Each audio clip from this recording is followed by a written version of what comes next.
27 জুলাইৰ পৰা ৰাজ্যৰ 21খন পলিটেকনিকৰ পৰীক্ষাৰ সময়সূচী নিৰ্ধাৰণ কিন্তু বৰ্তমান কৰোনাৰ সংক্ৰমণ আৰু বানৰ ফলত ৰাজ্যৰ বিভিন্ন প্ৰান্তত আবদ্ধ হৈ আছে বহুসংখ্যক ছাত্ৰ ছাত্ৰী এই মহামাৰীৰ সময়ছোৱাত ছাত্ৰ ছাত্ৰীসকলে পৰীক্ষা পিছুৱাবলৈ আহ্বান জনাইছে শিক্ষা বিভাগক সদৌ অসম পলিটেকনিক ছাত্ৰ সন্থাই কাৰিকৰী শিক্ষা সঞ্চালকালয়লৈ স্মাৰক পত্ৰ প্ৰেৰণ কৰিছে যদিও গুৰুত্ব নিদিয়াৰ অভিযোগ উত্থাপন হৈছে আৰু এই সন্দৰ্ভত আমাৰ সাংবাদিক মৃণাল কুদ্দুছৰ এক প্ৰতিবেদন চাওঁ কাৰিকৰী শিক্ষা সঞ্চালকালয়ে ইতিমধ্যে পৰীক্ষাৰ দিন ঘোষণা কৰিছে আৰু সেই দিন অনুসৰি সমগ্ৰ অসমতে থকা 21খন কাৰিকৰী শিক্ষা প্ৰতিষ্ঠানত পৰীক্ষা অনুষ্ঠিত হ'ব অহা 27 তাৰিখৰ পৰা তাকে লৈ এতিয়া শিক্ষাৰ্থীসকল বিপাঙত পৰিছে প্ৰায় 8,000 শিক্ষাৰ্থী আছে আৰু তেওঁলোকৰ মতে এই পৰীক্ষা পিছুৱাই দিব লাগে কাৰণ বৰ্তমান সকলোতে কৰোনাৰ সংহাৰ লগতে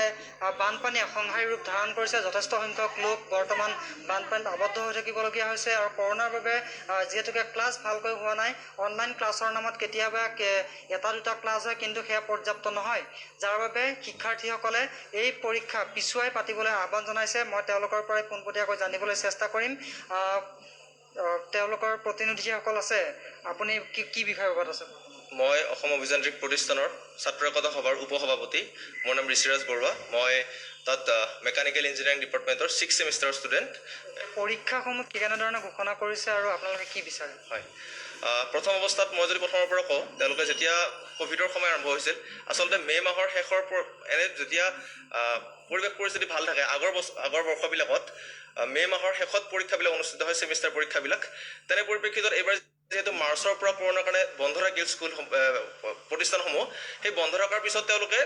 কৰোণা আৰম্ভ হোৱাৰ পৰাই কিন্তু এখন নটিচ উলিয়াই পৰীক্ষা পতাৰ নামত তেওঁলোকে নটিচ উলিয়াই আৰু সেই নটিচবিলাকৰ পিছত আমি তেওঁলোকক অভিযোগসমূহ দিওঁ বা আমাৰ দাবীসমূহ কওঁ যে এই সময়ত পৰীক্ষা দিয়াটো কোনো কাৰণে সম্ভৱ নহয়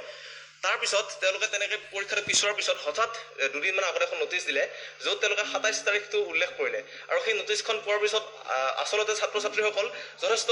চিন্তিত হৈ পৰিছে কাৰণ যিটো সময়ত 28খন জিলা এতিয়া পানীৰ তলত বানপানীৰ কাৰণে আৰু সকলোতে কোৱাৰেণ্টাইন চেণ্টাৰ কণ্টেইনমেণ্ট জোন ছাত্ৰ ছাত্ৰীসকল বা অসমৰ ৰাইজে এতিয়া জুৰুলা গতিকে এনে পৰিপ্ৰেক্ষিতত অনলাইন পৰীক্ষা দিয়াৰ আমি কোনো যুক্তি বিচাৰি পোৱা নাই তেওঁলোকে কিহৰ কাৰণে পৰীক্ষা পাতিছে UGCয়ে ছেপ্টেম্বৰৰ 2nd উইকত পৰীক্ষা পাতিছে তাৰপিছতো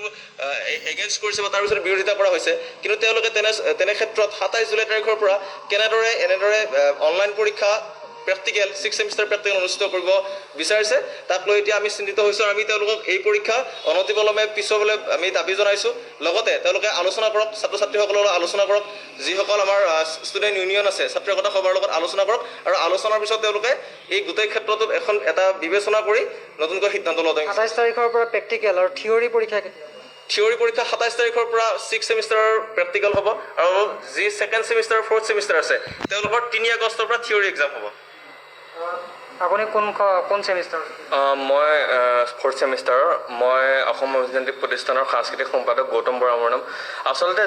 যোনটো এতিয়া সিদ্ধান্ত লৈছে পৰীক্ষা পতাৰ সেইটো একেবাৰে গ্ৰহণযোগ্য নহয় কাৰণ বানপীড়িত এতিয়া অসম গতিকে বানৰ কবলত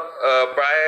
গোটেইখন অসম আছে বুলিয়ে ক'ব পাৰি গতিকে ছাত্ৰ ছাত্ৰীৰ বহুতো অসুবিধা আহি পৰে কাৰেণ্টৰ ক্ষেত্ৰত হওক বা নেটৰ ক্ষেত্ৰত হওক আৰু পৰীক্ষা দিব পৰা সাধাৰণ সমলটুকু আছেনে নাই সেইটো বুজি নলয় দ্বিতীয় যি সিদ্ধান্ত লৈছে এক্সামৰ সেইটো একেবাৰে গ্ৰহণযোগ্য নহয় পাঠদানৰ ক্ষেত্ৰত অনলাইন ক্লাছ হোৱা বুলি কৈছে পাঠদানৰ ক্ষেত্ৰত কিবা অসুবিধা হৈছে নে বা হৈছে নে নাই হয় পাঠদানৰ ক্ষেত্ৰত একেবাৰে খেৰেঙা বুলি ক'ব পাৰি অনলাইন ক্লাছ যিহেতু আমাৰ সৰুৰ পৰা এটা ছিষ্টেমত আমি ডাঙৰ হৈছোঁ গতিকে অনলাইন ক্লাছৰ লগত আমি ইমান এটা অভ্যস্ত নহয় আৰু যিকেইটা অনলাইন ক্লাছ আছে তাতো সম্পূৰ্ণ বুজি পোৱাটো সহজ কথা নহয় আৰু তেনেস্থলত এতিয়া পটককৈ এসপ্তাহৰ ভিতৰতে আমাক নটিচ দিছে যে এক্সাম হ'ব গতিকে সেইখিনি ক্ষেত্ৰত আমি যথেষ্টখিনি অসুবিধা পাইছোঁ নেট পেক ভৰোৱা বা ইণ্টাৰনেট কানেকশ্যন বা ইলেক্ট্ৰিচিটি এনেকুৱা ধৰণৰ অসুবিধা নিশ্চয়কৈ এই কথাটো তেওঁলোকে কিয় বুজি পোৱা নাই সেই কথাটো আমি চিন্তিত হৈছোঁ কাৰণ এনেকুৱা এটা দিনত 3 মাহ 4 মাহ মানুহৰ ইনকাম নাই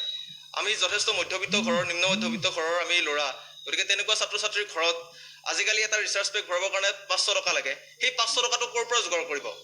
কাৰণ 2 ঘণ্টা অনলাইনত পৰীক্ষা দিয়াৰ কাৰণে যথেষ্ট নেটৰ প্ৰয়োজন হ'ব তাৰপিছত ইলেক্ট্ৰিচিটিৰ কথাটো বানপানীৰ সময়ত আমাৰ অসমত এনেই কাৰেণ্ট নাথাকে আৰু এতিয়া বানপানীৰ গৈনালৈতো ইলেক্ট্ৰিচিটি বৰ্ডবিলাকেতো ইলেক্ট্ৰিচিটি দিয়াই নাই বা য'ত দিছেও কম সময়ৰ কাৰণে আহে আৰু সেই স্মাৰ্টফোন বহুতৰ নাই, তাৰপিছত স্মাৰ্টফোনটো থাকিলে নহ'ব, আকৌ তেওঁলোকে যদি অপেন নোট পাতে, অপেন কিছুমানৰ কিতাপো নাই, এতিয়া কিতাপ পঢ়িও পানীত গ'ল। গতিকে এনেকুৱা ধৰণৰ বহুত সমস্যা আছে। পইচা পাতিৰ ক্ষেত্ৰত অৰ্থনৈতিক অৱস্থা খুবেই বেয়া আমাৰ। গতিকে আমি এতিয়া অনলাইন ক্লাছৰ ক্ষেত্ৰত আমি কোনো কাৰণতে আমি এতিয়া দিব পৰা অৱস্থাত নাই। আৰু ২৭ জুলাইৰ পৰা যিহেতু অনুষ্ঠিত হোৱাৰ কথা আছিল পলিটেকনিকৰ পৰীক্ষা, আৰু এতিয়া যথেষ্ট সমস্যাৰ সন্মুখীন হৈছে ছাত্ৰ সমাজ, বিশেষকৈ এফালে কৰোণা আৰু আনফালে বান, আৰু কৰোণাৰ সংখ্যাৰ লগতে বানৰ সংখ্যাৰত এক প্ৰকাৰ শিক্ষা বিভাগত প্ৰভাৱ পৰাৰ লগতে শিক্ষাৰ্থীসকলৰ মাজতো যথেষ্ট প্ৰভাৱ পৰা পৰিলক্ষিত হৈছে। মৃণাল কুদ্দুছ, ধন্যবাদ জনাইছোঁ।